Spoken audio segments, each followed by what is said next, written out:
New York से ताज़ा तरीन आलमी खबर और तज्जों के साथ जहांगीर खटक आपकी खिदमत में हाजिर है। नादरीन, आज जहां जुम्मत मुबारक की रात और मई की 22 तारीख, जबकि पाकिस्तान में हफ्ते की सुबह और मई की 23 तारीख है। नादरीन, अमेरिका से दो बहुत बड़ी खबरें हैं। पहली खबर का ताल्लुक इमिग्रेशन से है। आज अमेरिका ने ऐलान किया है कि ग्रीन कार्ड से मुतालिक इसकी जो पॉलिसी है उसमें बहुत बड़ी तब्दील लाई गई है, जिसकी वजह से अब अमेरिका का ग्रीन कार्ड का हुसूल इतना आसान नहीं होगा। बल्कि अगर मैं ये कहूँ कि ग्रीन कार्ड से मुतालिक अमेरिका ने अपनी पॉलिसी को बहुत ज़्यादा सख्त कर दिया है। अब यहाँ ग्रीन कार्ड का हुसूल इतना आसान नहीं होगा, जैसा कि मैंने अर्ज किया। और यहाँ पर अब होगा ये कि जो लोग आर्जी वीज़े पर अमेरिका आते हैं, इससे पहले वो अपने आर्जी वीज़े पर यहाँ आकर ग्रीन कार्ड के लिए अप्लाई कर सकते थे।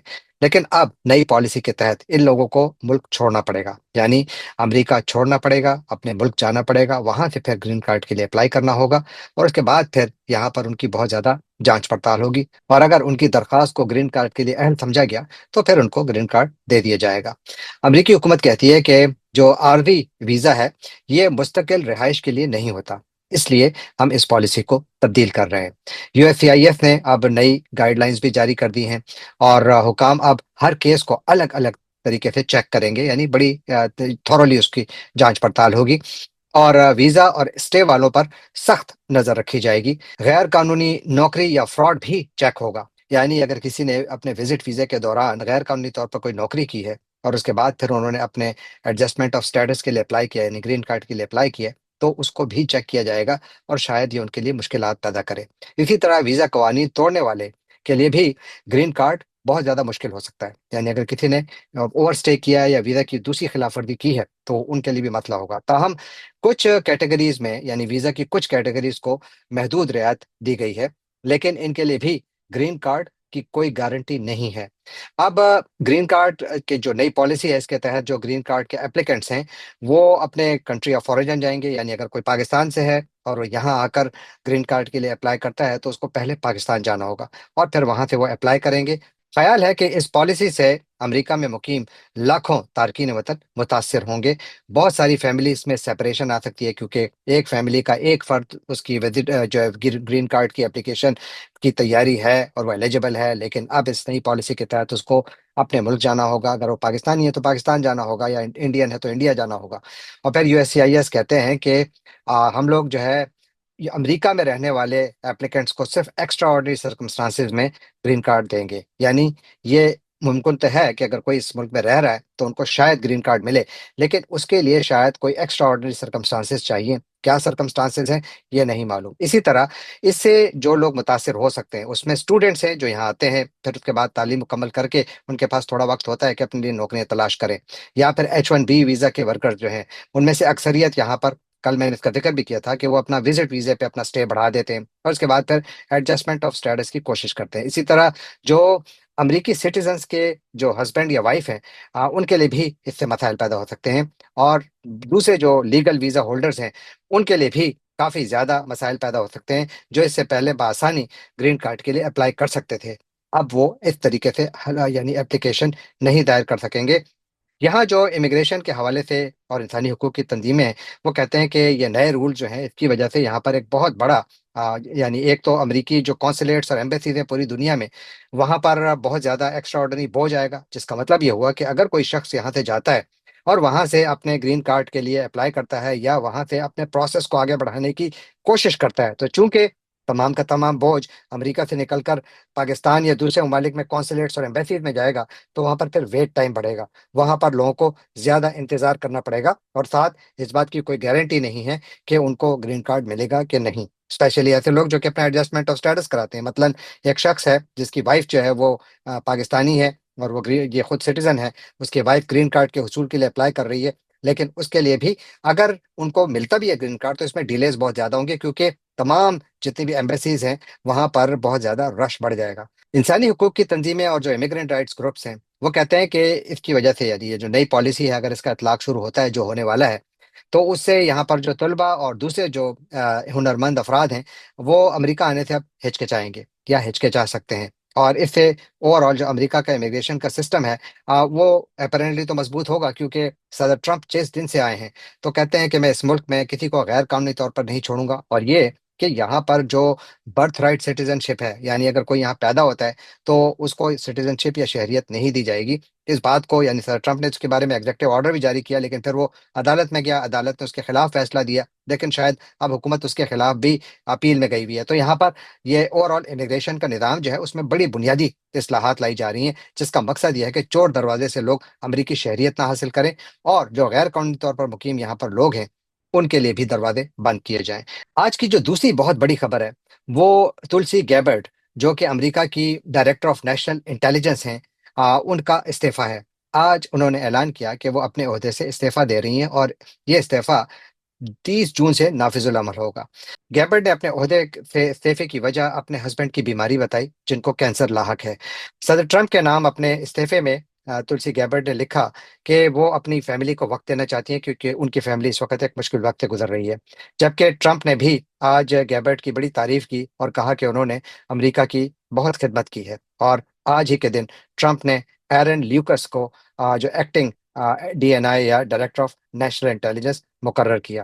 نیشنل انٹیلیجنس امریکہ کی ایک اور بہت بڑی انٹیلیجنس ایجنسی ہے۔ ویسے تو امریکہ کی مین انٹیلیجنس ایجنسی تو CIA ہے، لیکن جو نیشنل انٹیلیجنس ہے یہ بھی بہت بڑی اور اہم قومی سلامتی کا ادارہ سمجھا جاتا ہے۔ اور تلسی گیبرڈ اس عہدے پر کوئی 15 مہینے تک رہیں۔ ان کے اوپر ہر قسم کے الزامات بھی لگے، کافی خبروں میں رہی، اور ان پر یعنی ایک الزام یہ تھا کہ جنگ کی مخالف ہیں، اور ان پر یہ بھی الزام تھا کہ یہ مختلف مواقعوں پر انہوں نے ایسی پالیسی پوزیشنز لی ہیں جو کہ سر ٹرمپ کی حکومت کے ساتھ مطابقت نہیں رکھتی تھیں۔ ایران اور وینزویلا سے متعلق جو امریکی پالیسی ہے، جب ایران پر امریکی حملہ اور وینزویلا پر امریکی حملہ، دونوں کے حوالے سے بھی اطلاعات یہ ہیں کہ تلسی گیبرڈ کو مشاورت سے باہر رکھا گیا، اور اطلاعات یہ ہیں کہ تلسی گیبرڈ پر ویسے ہی کافی پریشر تھا کہ وہ اپنے عہدے سے ریزائن کریں، کیونکہ ان کی جو سوچ ہے وہ صدر ٹرمپ کی حکومت کی سوچ سے بالکل مختلف ہے۔ تلسی گیبرڈ اس وقت جو ٹرمپ انتظامیہ ہے اس میں جو مین سیکٹریز ہیں ان میں واحد ہندو لیڈر تھیں، جو کہ اب اپنے عہدے سے ریزائن کر چکی ہیں۔ دیکھتے ہیں کہ اس کا اثر اوور آل امریکہ کی نیشنل سیکیورٹی پر کیا پڑتا ہے، لیکن ظاہر ہے کہ CIA ہی امریکہ کی سب سے اہم اور بڑی انٹیلیجنس ایجنسی ہے، اور شاید اس کے بعد CIA کی طاقت اور CIA کی جو اہمیت ہے وہ مزید بڑھے گی۔ اگر ایک طرف امریکہ کے اندر ایک تبدیلی آئی ہے بہت بڑی، تو دوسری جانب ایران اور امریکہ مذاکرات میں بھی بڑی پیش رفت کی خبریں ہیں۔ اور اس سلسلے میں آج پاکستان کے chief of defence forces field marshal Asim Munir Tehran پہنچے، جہاں پر کہ ان کا استقبال ایران کے وزیر داخلہ اسکندر مومنی نے کیا۔ ویسے اس سے پہلے فیلڈ مارشل عاصم منیر جب بھی گئے ہیں، یعنی اس سے پہلے وہ اپریل کے مہینے میں گئے تھے، تو اس وقت ان کا استقبال کرنے والوں میں باقر غلیباف اور ساتھ جو عباس اراغچی یعنی ایران کے وزیر خارجہ وہاں موجود تھے، اور اعلیٰ ترین قیادت موجود تھی۔ لیکن آج ایران کے وزیر داخلہ نے پاکستان فوج کے سربراہ کا استقبال کیا۔ یہ دورہ بہت اہمیت کا حامل ہے، اور ایکسیو جو کہ امریکہ کا ایک اہم خبر رساں ادارہ ہے، اس کے مطابق کچھ پاکستانی آفیشلز نے ان کو بتایا کہ پاکستان کی کوشش یہ ہے کہ جلد از جلد امریکہ اور ایران کے درمیان کوئی ایگریمنٹ کرایا جائے۔ فیلڈ مارشل عاصم منیر پہلے دن سے امریکہ اور ایران کے درمیان ہونے والی ثالثی کا بنیادی کردار رہے ہیں، اور اب انہوں نے بالکل سینٹر سٹیج سنبھالی ہے، اور جتنی بھی اس سلسلے میں ثالثی ہو رہی ہے اس کی قیادت وہ اب خود کر رہے ہیں۔ میں نے کل اسحاق ڈار کا ذکر کیا تھا، جو کہ اس وقت سائیڈ لائنز پر نظر آ رہے ہیں، ان کا کوئی مجھے بڑا کردار آنے والے دنوں میں بھی نظر نہیں آ رہا۔ جو یہ وزٹ ہے، اس میں کوشش یہ کی جا رہی ہے کہ ایران اور امریکہ کے درمیان جو اس وقت کچھ اختلافی نقطے ہیں، ان کے اندر اختلافات کو کم سے کم کیا جائے، تاکہ جلد از جلد ایگریمنٹ پر دستخط ہو۔ اور اس سے پہلے آج ایک قطری ڈیلیگیشن بھی تہران پہنچا۔ ایران نے اس کی تصدیق کی ہے کہ وہ وہاں آئے، اور انہوں نے بھی آج کوشش یہی کی جو عاصم منیر کر رہے ہیں، تاکہ دونوں ملکوں کے درمیان یعنی امریکہ اور ایران کے درمیان کوئی معاہدہ کرایا جا سکے۔ ایکسیوس کے مطابق جو کچھ امریکی حکام ہیں انہوں نے ایکسیوس کو بتایا کہ اس وقت جو نیگوسیشنز ہو رہے ہیں، جو مذاکرات ہو رہے ہیں، یہ کافی مشکل ہیں اور کافی ایگنائزنگ ہیں، کافی یعنی تھکا دینے والے اور مشکل ہیں۔ اور پھر ساتھ یہ کہ دونوں جانب سے ایک نئے ایگریمنٹ پر مسلسل نوٹس ایکسچینج ہو رہے ہیں روزانہ کی بنیاد پر، یعنی روزانہ اس میں کوئی تبدیلی لائی جاتی ہے، جو اچھی بات ہے کہ مذاکرات جاری ہیں اور لگتا ہے کہ پروگرس ہو رہی ہے، کیونکہ آج امریکی secretary of state Marco Rubio نے ایک مرتبہ پھر اس بات کا ذکر کیا کہ دونوں جانب سے پروگرس کی خبریں ہیں، پروگرس ہو رہی ہے، تو انہوں نے بھی اس بات کو ایکنالج کیا۔ لیکن ایران کی جو فورن منسٹری ہے उसने एक बात बिल्कुल क्लियर कर दी। वो कहते हैं कि इस वक्त जो हमारे नेगोशिएशंस हो रहे हैं अमेरिका के साथ, उसमें main focus straight of Hormuz का है कि उसको दोबारा खोलने और जंग बंदी या जंग खत्म करने के लिए क्या तरीका अपनाया जाए, किन उसूलों को तय किया जाए, इस पर बात हो रही है। ताहम उन्होंने ये भी कहा कि हमारे न्यूक्लियर जो एसेट्स हैं उसके हवाले से फिलहाल कोई बड़े मुज़ाकरात नहीं हुए, ये उन्होंने वाजे किया। जबकि सदर ट्रंप इस बात पर मुसलसल इसरार कर रहे हैं कि ईरान को वो अफजूदा यूरेनियम अमेरिका के हवाले करना होगा जो इस वक्त इसके पास पड़ा हुआ है, कोई 470 किलोग्राम से ज्यादा। और ईरान की जो आला तरीन क़यादत है, स्पेशली आयतुल्लाह मुज्तबा खुमैनी, उनका खामेनेई, उनका कहना है कि किसी भी सूरत में हम अपना अफजूदा यूरेनियम किसी के हवाले नहीं करेंगे, ये ईरान के अंदर ही रहेगा। अब देखते हैं कि ये मामला किस तरफ जाते हैं। लेकिन इस वक्त जिस चीज पर ज्यादा फोकस है वो तीन बड़े अहम नुक्ते हैं। एक ये कि जंग को खत्म किया जाए, दूसरा ये कि 30 दिनों की मोहलत दी जाए एक बड़े एग्रीमेंट के लिए, जिसके तहत दोनों मामलात, दोनों मुल्कों के दरमियान तमाम मामलात को तय किया जाए। और फिर उसके बाद ईरान के न्यूक्लियर प्रोग्राम पर बात होगी। तो ये तीन हिस्से हैं। और इस वक्त जो मीडिएशन कर रहे हैं जो मालिक, उनमें यकीनन पाकिस्तान सरफहरिस्त है, लेकिन साथ कतर भी है जिनका डेलीगेशन आज ईरान गया। फिर सऊदी अरब, इजिप्ट और तुर्की भी शामिल हैं, वो भी इसमें एक्टिवली अपना किरदार अदा कर रहे हैं। लेकिन इस वक्त ईरान के बारे में कहा जा रहा है कि वो थोड़ा अपने रवैये में सख्ती दिखा रहे हैं, क्योंकि उनका ख्याल है कि उनको एक स्ट्रेटेजिक लेवरेज हासिल है, यानी इस वक्त उनकी पोजीशन ज्यादा मजबूत है। जबकि सदर ट्रंप के करीबी जराये के मुताबिक ट्रंप जो हैं वो काफी ज्यादा फ्रस्ट्रेटेड हैं, काफी गुस्से में है कि अभी तक क्यों एग्रीमेंट नहीं हुआ। ये रिपोर्ट कौन कर रहा है? एक्सियोस कर रहा है। और ट्रंप चाहते हैं कि वो जल्द अज जल्द यहाँ पर इस जंग में अपनी फतह का ऐलान करें। तो यूं मुज़ाकरात एक बहुत अहम मरहले में है, और शायद इस सिलसिले में कोई बहुत बड़ा वाक़या भी हो जाए, यानी कोई बड़ा ऐलान भी हो जाए। क्योंकि आज एक और बहुत बड़ा वाक़या हुआ, वो ये कि सदर ट्रंप की जितनी भी वीकेंड का स्केड्यूल था, यानी हफ्ते और इतवार के दिन का उनका जितना स्केड्यूल था, वो सब कुछ कैंसिल कर दिया गया है। और ट्रंप जो है वो दोबारा वाशिंगटन वापस आ रहे हैं। इससे पहले वो बेडमिंस्टर गए हुए थे, लेकिन वो वापस वाशिंगटन आ रहे हैं और वो वहीं रहेंगे। तो गोया यहाँ पर कोई बड़ी तब्दीली आ रही है। और मार्को रूबियो कह रहे हैं कि कुछ थोड़ी प्रोग्रेस हुई है मुज़ाकरात में। लेकिन रूबियो का ये भी कहना है कि अमेरिका इस बात पर मुसिर है कि ईरान को अपने न्यूक्लियर वेपन प्रोग्राम को खत्म करना होगा। मार्को रूबियो के मुताबिक ईरान के साथ किसी भी मुआहदे के अंदर दो शराइत हैं जो होनी चाहिए। एक ये कि ईरान का जो इनरिच यूरेनियम है उसका क्या होगा, और दूसरा ये है कि जो फ्यूचर में ईरान की इनरिचमेंट पॉलिसीज हैं वो क्या होंगी, यानी क्या ईरान मजीद अफजूदगी करेगा यूरेनियम की। और फिर उन्होंने ये भी वार्निंग दी है कि ईरान को इस, यानी आपने हॉर्मुज़ पे जो टॉल का सिस्टम उन्होंने शुरू किया हुआ है और बाकायदा एक इदारा उन्होंने खड़ा कर दिया है जिसने काम भी शुरू कर दिया है। कल कोई 34 जहाज जो हैं गुजरे आपने हॉर्मुज़ से इस नए सिस्टम के तहत। तो लेकिन मार्को रूबियो इससे भी खुश नहीं है, अमेरिका इससे खुश नहीं है। देखते हैं कि इसका नतीजा क्या निकलता है। अब चलते हैं आज की आखिरी खबर की जानिब, जो कुर्रम ट्राइबल डिस्ट्रिक्ट से आ रही है। वहां से इत्तला है कि तहरीक तालिबान पाकिस्तान के दो ग्रुपों के दरमियान शदीद मुसल्ह झड़पें हुई हैं, जिसमें कम अज कम 18 जंगजुओं के हलाक होने की इत्तलात हैं।